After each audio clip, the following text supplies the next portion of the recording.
All right, apparently there's some people calling Jaron Boots Ennis a hater.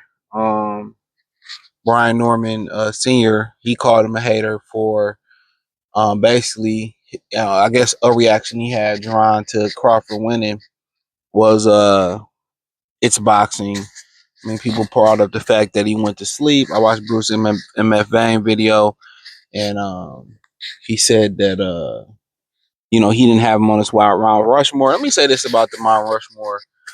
Um, all that shit is subjective. Talking about the best rappers of all time or the best basketball player, football player, your favorite mariachi band.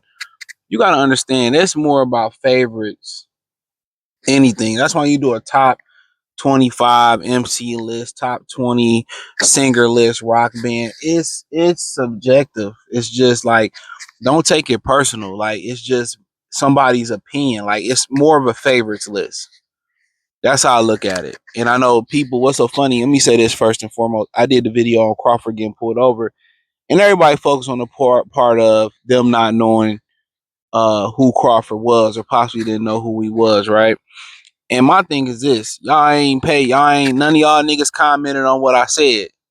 That's why you can't say certain things. You can't give different scenarios. You gotta just get the most likely. I said, why was he speeding?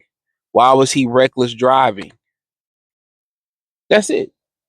That's it. Now, if they pull the dude over for no reason, if that's the case, I know Lathers was saying that they didn't have to pull a gun on him. Hey, I mean, it is what it is. I'm somebody that been pulled over by police, guns, all types of shit, right? This shit's scary. But he had a firearm in the front seat. That's it. That's just what it is. He had a firearm in the front seat. So anytime the police see a firearm, that gives them, they want to go home to their family. But more times than not, if I feel like if you see a firearm and it's somewhere you can see it, I mean, most more times than not, a lot of those little stops, routine traffic stops, it's like when y'all turn y'all back, they reach forward, they get out gunning. But yeah, man, you gotta stop doing dumb shit, regardless who you are. Sometimes I get it. You gonna speed to work. You gonna do this. Hey, man, sometimes there ain't shit you could do about it. But y'all, my whole thing is y'all smoking and driving. Y'all got that illegal tent. Y'all ain't got registration. Y'all ain't got insurance. Y'all ain't got driver's license. Trust me, I've been there before. You giving them probable cause, and I know what y'all gonna say. Well, the white man. I mean, guess what? We already know it ain't equal. It's not equal. We know that. So I don't really get that whole point of it. You understand, like, as a fighter, you understand your advantages and your disadvantages. We understand in the real world our advantages and our disadvantages. Try not to give them a reason. Sometimes you can't help it. Sometimes it's money funny and you ain't get a light change or a light go out. Sometimes you in that situation. It is what it is, right?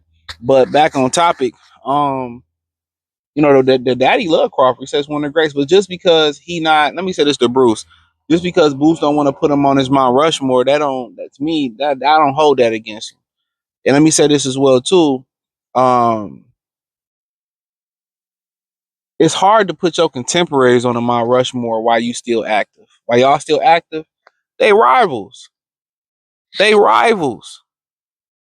As much as they was ready to preordain Michael Jordan. It's hard to say he was better than before he beat Magic, but it's hard to say he was better than Kareem and Bill Russell and those guys before Wilt Chamberlain before he won a championship. You know what I'm saying? So it's hard to kind of like really big up somebody that you consider a rival. And I get it. He has a history of trying to go help Canelo Alvarez out and being bitter. But we already know most of the hate that black people get is within the black community. We judge each other hard. We see each other as the greatest competition because we are our own greatest competition. Regardless, we do a lot of things great in this country or just in this world. We do a lot of great things, very innovative, very creative. A lot of inventions was created off our backs or stolen from us and gifted to people that wasn't creative or wasn't as gifted, right? So we get it. So I get, like, once you really look at it, and maybe there's something I speak on later. Once you really look at life, Like guess what? Like the big guy in the gym, the strong guy in the gym, or the best guy in the boxing gym, that's the barometer. That's the barometer. That's where you want to be at. So obviously you're in competition to get or to surpass him. Same thing with everyday life. Your competition is, the people around you, unfortunately, and just because you compete, and I'm not really a person that compete with homeboys for shit. Like, I'm not competing like, oh, if you can get her, I can get her. Like, that's high school shit. But I'm not like really competing to be the best father, to be the best family man, to fuck the most hoes, or to have the most cars. You know what I'm saying? Like, I ain't competing at that. You know, I'm more of let's help each other get there. And then most people not in that mind. Most people just saying, you know what, I got to get mine, you got to get yours, and I respect those people too. You just got to know how to categorize those people. You know, you know, real talk. I always say that all the time. People that put money over everything, you can't give them a serious. You got to stay away from people like that. You can't give them a serious slot in your life. Because if they do anything for money, what won't they do to you? Somebody gave them enough money to put you in the dirt, they gonna do it. So I know a lot of y'all don't think like that. You got the homeboys where you go through your phase where, niggas be pussy hungry. You know what I'm saying? Like, yeah, pussy is everything, right? 6, 15, 16, 17, 18, 19, 20, 21. Right around your, 23, 24, 25, you start to wake up. But okay, priorities start to change. It ain't as important as it once was, right? But I say all that to say this. It's just like, you got to know your audience. And at the end of the day, Boots feel a certain type of way. He feel a certain type of way. I don't hold it against him. He's an active competitor. Crawford's an active competitor. Of course, maybe when they retire, he give him his credit. Him saying he went to bed. I heard people talking about that. Oh, I couldn't stay up. Only reason I stayed up is because I took a nap. Nigga took an improv nap. I took a whole improv nap, and I was able to stay up for the rest of the night, about 2-3 hours. Grab me some Jets pizza. Hit the grocery store. You know, got up. The car was off. All right.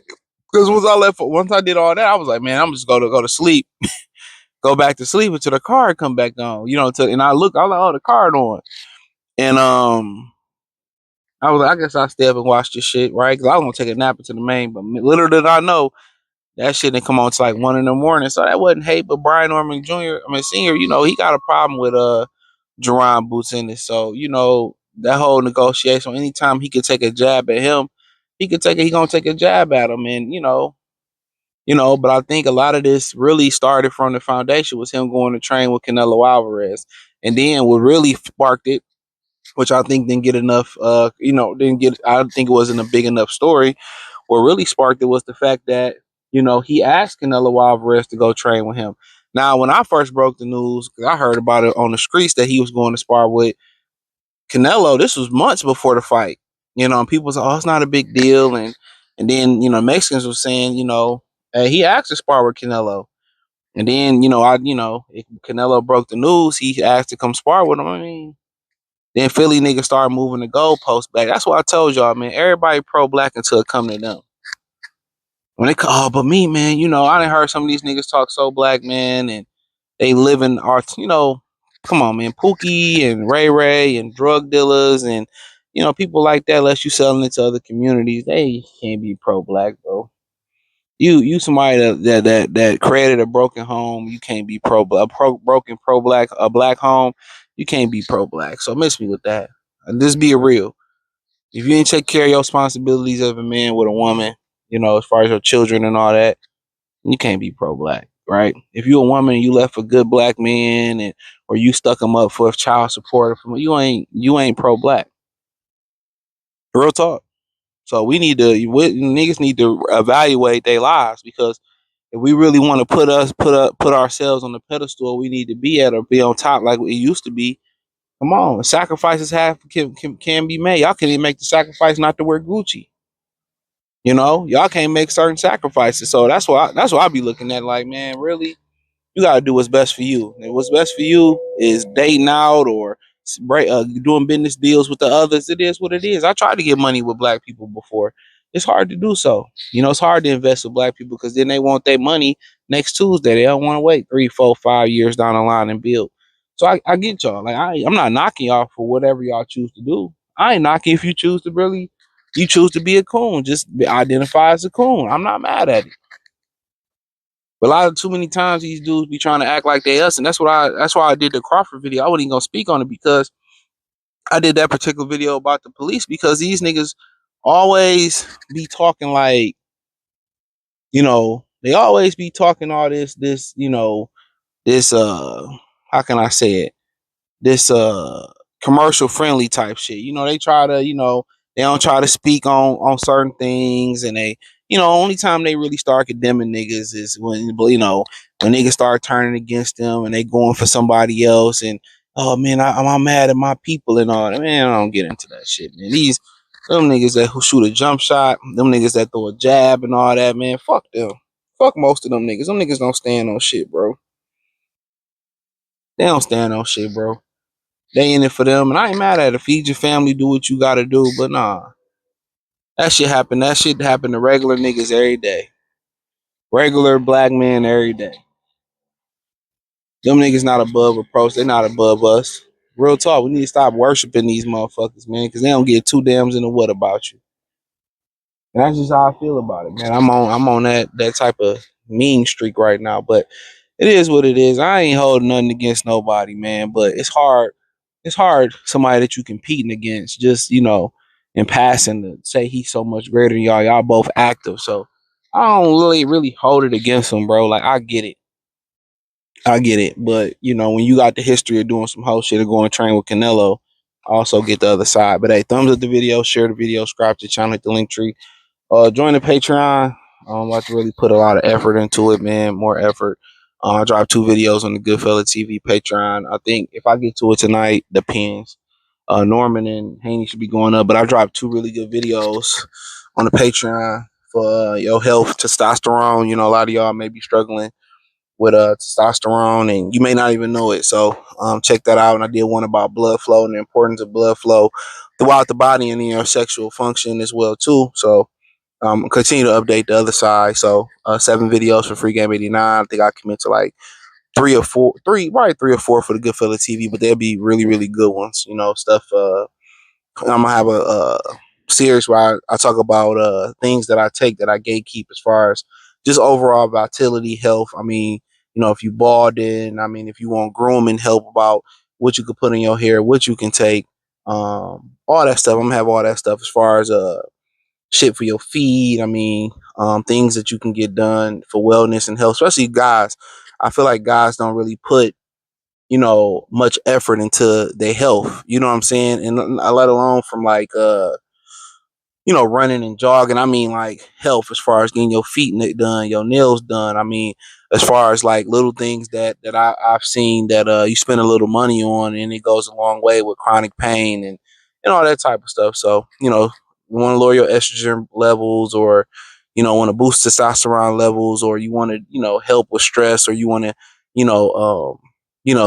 do some activities that really can really help. Need some of these activities that you can do with your partner as well too, that'll help boost your vitality, clear your skin up. I mean, a number of things. So check out the Patreon, man. I'll be dropping some heat on there for real. But hey, appreciate y'all. Peace.